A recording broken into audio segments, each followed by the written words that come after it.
이번 대선에서 젊은 유권자들의 표심은 성별을 기준으로 완전히 엇갈렸습니다.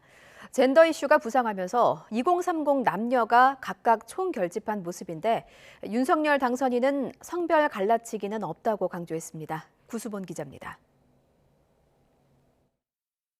방송 3사 출구조사 결과 2030의 성별 표심은 극명하게 엇갈렸습니다. 20대 남성에서는 윤 당선인이, 반대로 20대 여성에서는 이 후보가 60% 가까이 얻을 걸로 예상된 겁니다.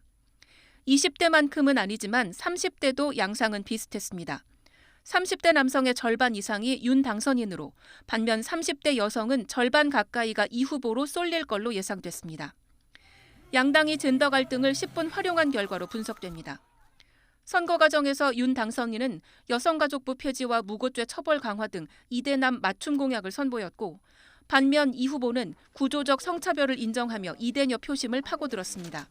20대 여성 표심이 상당히 부동층으로 좀 많이 남아 있었던 그런 그 상황이었었거든요, 막판에. 그런데 이 표심이 이재명 후보 쪽으로 많이 이동을 한 것이 좀 확인이 좀 되고 있습니다. 당선인으로 맞은 첫 기자회견부터 쪼개진 2030 표심에 대한 질문이 나왔고, 윤 당선인은 성별 갈라치기는 오해라고 선을 그었습니다. 다만 양성평등을 위한 법과 제도가 어느 정도 갖춰진 만큼 개별적인 불공정 사안에 집중해야 한다는 의견은 거듭 강조했습니다. 남녀의 성별을 갈라치기 할 이유가 뭐가 있겠습니까? 그런 거는 없으니까 오해하지 마시고, 오히려 저는 그렇게 하는 것이 여성을 더욱 안전하고 강력하게 보호할 수 있는 길이라고 저는 늘 생각해 왔습니다. 이에 따라 대선 과정에서 밝혀온 입장이 반대로 뒤집히진 않을 거란 전망이 나옵니다.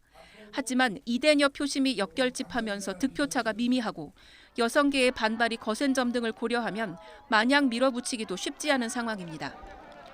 2030의 뚜렷한 성별 표심을 확인한 채 대선이 막을 내리면서 새 정부는 젠더 갈등 해소라는 무거운 과제를 안고 출범하게 됐습니다. YTN 구수본입니다.